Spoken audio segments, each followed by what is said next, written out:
Waxaan oo wanaagsan daawadayaal ku soo dhawaada barnaamijkeena dunida iyo maanta waxaanu ku eegi doonaa Israa'iil oo sii deynayso 602 ruux oo Falastiiniyiin ah. Muxuu yahay shakhsiga caanka ah ee ku jira maxaabiistaasi la siin doono lana tuhmayo in markaasi uu bedeli karayo hogaamiyihii Hamas ee Israa'iil ay markaasi duqeynta ay ku dishay Yahya Sinwar.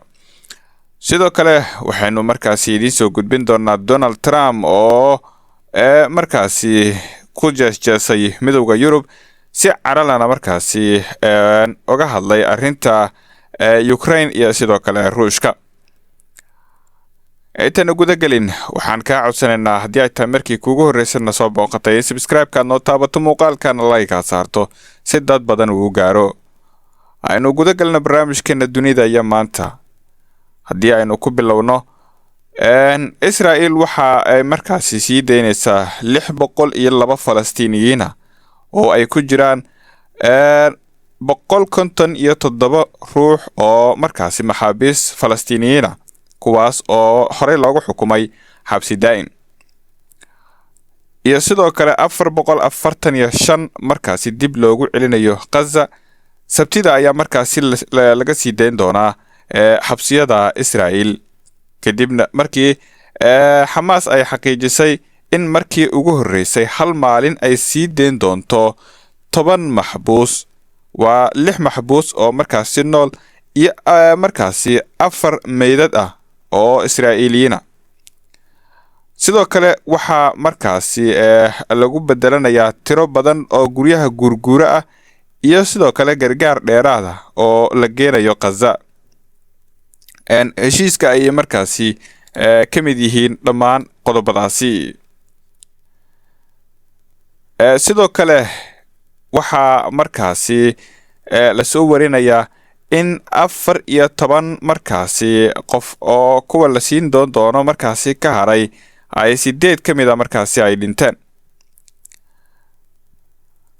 Khalil al-Hayya oo kamid ah madaxda ugu sarreysa guddiga Hamas u qaabilsan wada xaajoodka ayaa hadal laga sii daayay telefishinka ku sheegay in Hamas ay markaasi go'aansatay in la sii daayo sabtida oo bisha Febraayo ay tahay 22 kuwaas oo qayb ka ah intii lagu heshiiyay wajiga koobaad ee markaasi heshiiska.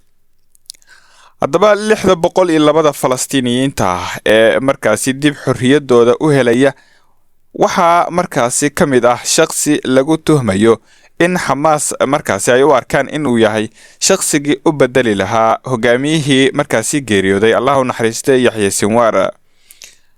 Nail al-Barghouthi waa shakhsi markaasi ama waxaa la dhihi karaa maxbuuskii ugu daada weynaa ee haatan ku xirnaa jeelasha Israa'iil.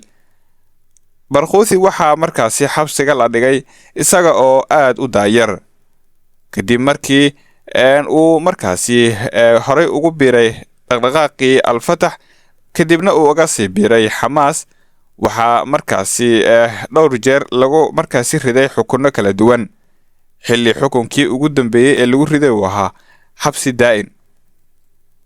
haddaba shakhsigan Hamas waxa markaasi ay u aragtaa inuu yahay shakhsi markaasi muhiim u ah isla markaana wax badan ka tari doono dhanka siyaasadda iyo sidoo kale militariga.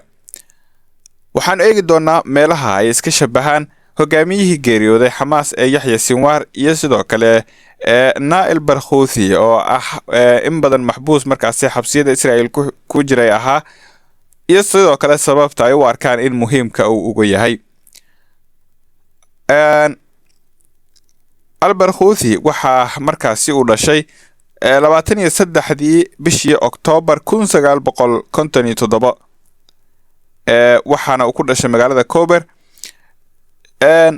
Nail intii uu ku jiray xabsiga waxa markaasi ay warinayaan xogaha aynu helayno in xabsiga gudihiisa uu markaasi waxbarasho uu ku dhex watay isagoona markaasi ku hadla haatan luuqado dhowr ah oo ay markaasi ka mid tahay luuqadda Israa'iiliyiinta Ingiriiska iyo sidoo kale luuqado kale dhowr ah oo intii xabsiga uu ku jiray markaasi uu bartay. waxaana markaasi la tuhunsan yahay in Israa'iil ay markaasi siyaasi inta soo luuqadood markaasi ku hadli kara wax badan uu ka tari karo dhanka siyaasadda sidoo kalena waxa uu ka shabahaa marka loo eego dhanka luuqadaha iyo sidoo kale taariikhda oo uu ku bartay intii uu ku jiray xabsiga hogaamiyihii hore ee Israa'iil markaasi Yahya Sinwar. Naa'il Barghouti inkastoo muddo badan uu xabsi ku jiray oo uu xirnaa 45 sano ku dhawaad waxa markaasi qoyskiisa oo qadka taleefanka uu kula hadlay uu u sheegay in dhawaan uu dib xorriyadiisa u heli doono oo uu soo bixi doono. waxaana la tuhunsan yahay in markaasi shakhsigan uu ka mid yahay 602 Falastiiniyiinta ah ee Sabtida markaasi la sii deyn doono.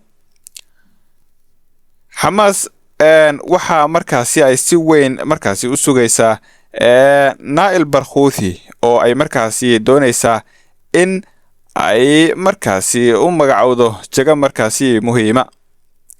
haddaba Israa'iil sidee u aragtaa Naa'il Barghouti? durba waxaa la soo warinayaa in Israa'iil aysan ogolaan doonin in uu ku nagaado gudaha Falastiin Naa'il Barghouti oo waxa ay doonayaan in markaasi ay sii dhaafiyaan. waxaana walwal iyo cabsi ay ka qabaan in uu u bedelo kooxda markaasi Hamas Yahya Sinwar booskiisa inuu u galo. taas ay markaasi diidan yihiin oo waxa ay doonayaan in markaasi ay ka hortagaan. Israa'iil waxa markaasi ay u aragtaa in shakhsigaasi uu yahay markaasi shakhsi caqabad weyn ku noqonaya isla markaana waxa ay doonayaan in ay uga gudbiyaan meel aan ahayn markaasi dhulka Falastiin. Khalil al-Hayya oo ka mid ah madaxda ugu sarreysa Hamas waxa markaasi uu sheegay in ay aad markaasi ugu farxi doonaan isla markaana u soo dhaweyn doonaan Naa'il Barghouti haddii uu ka mid noqdo maxaabiista Israa'iil ay markaasi sii deynayso. waxa uuna markaasi sheegay in rajo badan ay ka qabaan in markaasi la soo sii deyn doono Naa'il Barghouti oo uu sheegay in markaasi uu yahay shakhsi muhiim u ah kooxda Hamas. haddaba Falastiiniyiinta Hamas maxay sii deyn doonaan marka Israa'iil ay sii deyso 602 Falastiiniyiin oo ay ku jiraan shakhsiyaad markaasi muhiima oo uu ka mid yahay Naa'il Barghouti. haddaba Hamas waxa ay sii deyn doontaa 10 maxbuus ay ku wareejin doontaa Israa'iil. 6 ka mid ah ayaa nool, 4na meyd ahaan ay markaasi u wareejinaysaa. waa tiradii ugu badnayd markaasi Hamas ay wareejiso oo maxaabiisa tan iyo intii markaasi ay bilowdeen isdhaafsiga maxaabiista. sidoo kale Hamas waxa markaasi waxyaabaha Israa'iil ay u fulin doonto ay ka mid tahay in dadka reer Gaza la siiyo gargaar dheeraad ah oo ay ka mid tahay guryaha gurguura gargaar caafimaad iyo sidoo kale in ay helaan dadka reer Gaza markaasi wax walba oo adeega markaasi ay u baahan yihiin oo noloshooda markaasi ay ugu muhiimsan tahay guryaha markaasi gurguura. sidoo kale shidaal ayaa markaasi la soo warinayaa inuu ku jiro waxyaabaha markaasi lagu bedelanayo. runtii tira ahaan waxa badan maxaabiista ay mar walba helayso Hamas loogu bedelayo markaasi maxaabiista Israa'iiliyiinta. Netanyahu waxa uu wajahayaa dibadbaxyo xooggan oo markaasi Israa'iiliyiinta dadkooda markaasi ay ka xiran yihiin. waxay ka dalbanayaan in heshiiska aan laga bixin oo Israa'iil heshiiska ay sidiisa ku sii wado markaasina Israa'iiliyiinta ay helaan maxaabiista markaasi jeelasha Hamas ugu jira. wixii warara ku soo kordho dib ayaan markaasi halkan idinkaga soo baahin doonaa xaaladda markaasi maxaabiis isdhaafsiga Israa'iil iyo sidoo kale Hamas. aynu u weecanno Trump iyo sidoo kale waxa kala haysta midowga Yurub. Trump markii ugu horeysay waxa uu markaasi ka jawaabay dhaleecaynta iyo aadaha uga imaanaya markaasi reer Yurub ka maqnaanshaha wadaxaajoodkii markaasi ka dhacay Sacuudiga. wadaxaajoodkii shalay Sacuudiga ka dhacay yaa markaasi aad loogu dhaleeceeyay Trump.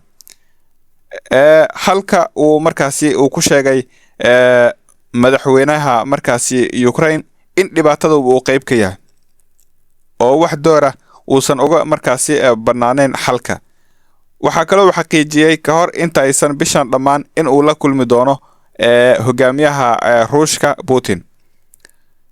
inta uu markaasi khudbadiisa jeedinayay isagoo u muuqda in uu ku jeesjeesayo Yurub oo cara xoogan ay ka muuqato, waxa uu yiri maanta ayay leeyihiin lama marti qaadin hagaag, waxaad meesha joogteen 3 sano ayuu yiri. waxaad haysateen fursad aad ku soo afmeeri karteen dagaalka saddexaad dagaalka markaasi 3 sano socday. inta aadan marka hore dagaalka aadan bilaabin ayaa ka sii haboonaan lahayd ayuu yiri. haddiise ay dhacday waxay ahayd in aad mar hore heshiis qaadataan. aniga taladayda haddii ay noqon lahayd mar hore ayaan Ukraine u keeni lahaa xal inta badan dhulkeeda ay markaasi ku ceshan lahayd, isla markaana looga baaqsan karay dad intaasi laag in markaasi ay ka dhintaan ama magaalooyinkooda markaasi la dumiyo. Trump waxa hadalkiisa markaasi lagu micneeyay in uu yahay mid markaasi jeesjeesa oo aan u muuqan mid markaasi isla markaas aan u muuqanin mid xal u haya markaasi reer Ukraine.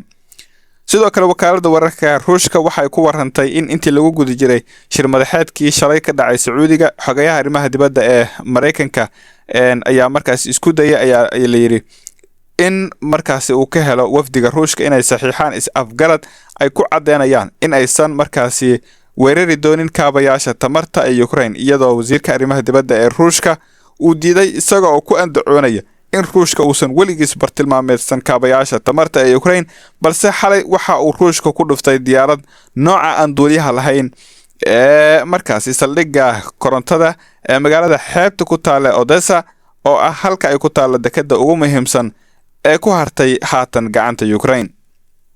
guud ahaanba barnaamijkeennii dunida iyo maanta oo durdurka wararka aad kala socoteen, anigoo Cabdiraxiin Daaq ah halkan idin kala socodsiinaya. waa naga inta daawadayaal.